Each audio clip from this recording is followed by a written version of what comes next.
Hello, BookTube. I come to you today with another starter kit video, and this one might be on a subject that some of you might find surprising, and that is Christianity. Uh, Not only because it is the most important and world-shaping literature and ideology that mankind has ever produced, but also because in its 2,000-year history, it has produced itself an endless number of fascinating books. It has drawn forth from people some of the best, most inquisitive, most rigorous, and most uplifting writing that a believer or an atheist could ever read. And it's been just an unending source of enjoyment for me as a reader. So I wanted to share some of that with you. 10 works that, whether you're a believing Christian or a fence post Christian or not a Christian at all, it would give you lots of good brain-stimulating satisfaction to read. And of course, the place to start is with the Gospels, the letters of St. Paul, and the Acts of the Apostles themselves, the literary source of Christianity. And I've shown this this enormous Penguin classic here on this channel before. It is the King James Bible. No matter who you are, no matter where you stand on the subject, you should take an afternoon to read the King James translation of all of those things, of the New Testament. Not just because it's the most popular translation, but because I tend to agree with a lot of critics of it that it's the one that brings the most beautiful English to bear on translation. But you should also, because it's so popular and because bawdlerizations of it are so popular, you should also make sure that you're aware, maybe try an intentionally iconoclastic translation, something that intentionally blows the dust off the older translations, gives you a new interpretation. My favorite of that by far is The New Covenant by Willis Barnstone, in which he re-envisions, first of all, he puts the verse that's all throughout the New Testament in verse form, but he also gives us the Jewish equivalent of the names that we're all familiar with from their anglicized versions, gives us all sorts of, new, of his own personal interpretations of terms throughout the New Testament. Disciples are students. Jesus is Yeshua. You'll have to relearn the lexicon of the New Testament just in order to read the book, and that's a very healthy thing. It's also, the notes and critical apparatus are amazing. It's just, he's well worth your time to find. And then, once you're done with the basics, once you're done with reading the works, you want to go on to reading histories and criticism. And one of my favorite places to start, relatively ideologically neutral, is Christ by Jack Miles. It's subtitled A Crisis in the Life of God, and that takes its motif from his earlier book, an absolute must-read called God, a Biography, in which he interprets the Old Testament, the Hebrew Bible, as just a straightforward biography of a character called God. And I don't know, I've read it so many times, read this so many times too, where he basically extends the gimmick into the New Testament. But it's so much more than a gimmick. It is so rewarding, so thought-provoking to read his thoughts as he goes through the material that way.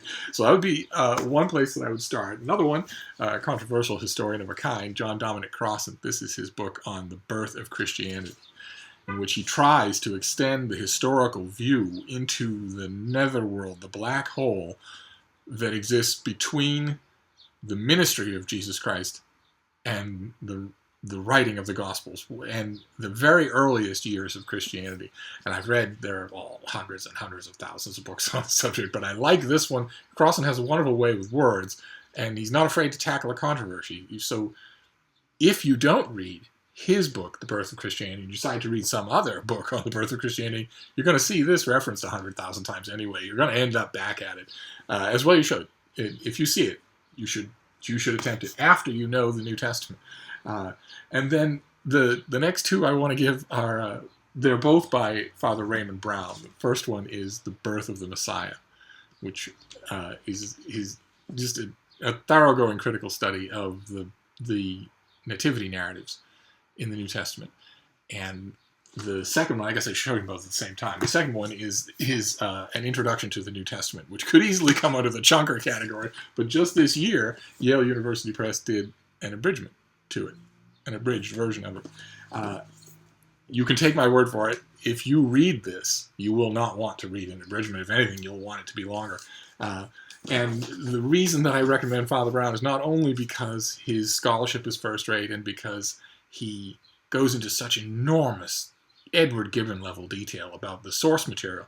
I also want to recommend him because he's a perfect example of something that new atheist critics of Christianity, like, for instance, the late Christopher Hitchens, swore up and down was not possible. And that is for a member of the faith to bring the full armament of scholarship to bear on the documents and traditions of the faith without losing their faith. The basic assumption in both these books, and also in his great 2-volume set, The Death of the Messiah, the basic assumption of all those books is that Jesus Christ was the Son of God who came to earth to redeem mankind and died for their sins. And critics of Christianity, critics of religion just in general, would say, well, if you believe that, you aren't going to be able to turn in good scholarship, and that is absolutely false. Good scholarship learned how to do what it does from believing members of the faith in the last 1,500 years. And is quick to forget that. He doesn't proselytize in these books, but I wanted to mention that element of them because you won't be able to avoid it. You won't be able to think about it the same way again. You certainly won't be able to dismiss him as a mere faithful, or this as mere apologetics. That's always bothered me, and these books have put final payment to it. But once you're done with that, once you're done with, in addition to the balanced scholarly treatments, you also have to read criticism. And I don't mean literary criticism, I mean attacks. If you're going to have a faith, any faith, you have to learn how to read attacks upon it and sift through them and find out what they mean to you and how deep they go with you. And the generally lighter-hearted example of those kinds of attacks that I wanted to show you, because every single person should have a copy of this book, whether you're Jewish, Christian, atheist, you should have the Skeptics Annotated Bible. It's an absolutely painstakingly thorough and comprehensive search through. It's the whole testament, the whole text of the Bible. But you get parallel columns where there's commentary, meta-commentary that runs throughout on contradictions in the text, on omissions, on errors. And you will find yourself, especially in the New Testament, you will find yourself arguing with the quibbles and the carping quite a bit. And we should discuss it. Because the criticisms and the quips and whatnot in here are far more vulnerable than the people who put the book together think they are. A serious Jesuit scholar would consider them the kind of thing that the smartest kid says in the back of the schoolroom. He wouldn't take it much further than that. But some of them are extremely thought-provoking, especially if you've never exposed yourself to this kind of thing before. So you should. And the next example is a little older. I mentioned Christopher Hitchens, and all of you will be familiar with his book, God is Not Great, in which he attacks organized religion in general and Christianity in particular for poisoning everything. I think it's an utterly ridiculous standpoint. As I argued in print many times while he was still alive, it does nobody any good to say that, for instance, the works of literature that I'm describing here, all of which were born from Christianity, are poisoned by Christianity. It does no good at all to say that Handel's oratorios or Bach's oratorios are poisoned by Christianity. It does no good to stand in the nave of Salisbury Cathedral and say this is ugly. What's the point in saying that those things are poisoned? To make that your case. But the reason that I bring him up is because he, I won't say cribbed. I believe the standard way of phrasing it is that he must have had the book open in front of him while he was writing. And that book is The Misery of Christianity by Joachim Kahl from the late 1960s. It is much like God is Not Great, only more scripturally literate. This is just a thoroughgoing attack on Christianity, the way that it all the flaws, all the iniquities that it's perpetrated in its existence, but also all of its conceptual and philosophical flaws. And the author is a fantastic writer, even in English translation. So if you can find a copy of this book, The Miseries of Christianity, read it. I would say read it, especially if you're a Christian. And the last thing I wanted to show you, by far the best thing, the thing that if you find at a yard sale or a used bookstore, get it and have it with you and study it for the rest of your life, especially if you're a Christian. It's the mother of all chunkers, though. So I'll use both hands to lift it up. It is The New Testament for English Readers by Henry Alford. And it is the, believe it or not, short version of his lifelong translation and commentary of the New Testament. And in it, well, as you can see, here's an example page, the text up there, and all of that is footnote. And it's one of those books. You're very much in the presence of the author the whole time, who was a sweet, generous, gentle man, and just mind-bogglingly deep scholar. And this is, as far as I know, I mean, it's old, it's a generation old, but as far as I know, it's the final word still on just a thoroughgoing study of the New Testament, what the words are, what they mean, the resonances between them, their history, all of it. This is a book to have and to study and to live in, far more so than the anodyne and usually misleading New Testament Bible study volumes that you'll see crowding the religion section of your Barnes & Noble, for instance. The thing you want to avoid with Bible studies like that is a Bible study that has an agenda.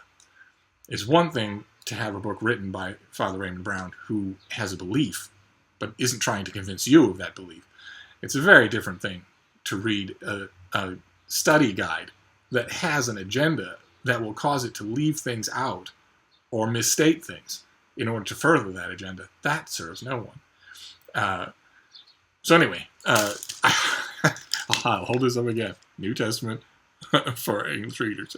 But I recommend all of these, and I'd be happy to discuss them in the comments field. This is not, unfortunately, one of those videos where I will wholeheartedly offer to send you any of these. These are all right at the heart of my working library. I couldn't live without them, but I'd be happy to find them for you. So anyway, there you go. That is a Christianity starter kit, and I'll see you tomorrow too. Thank you.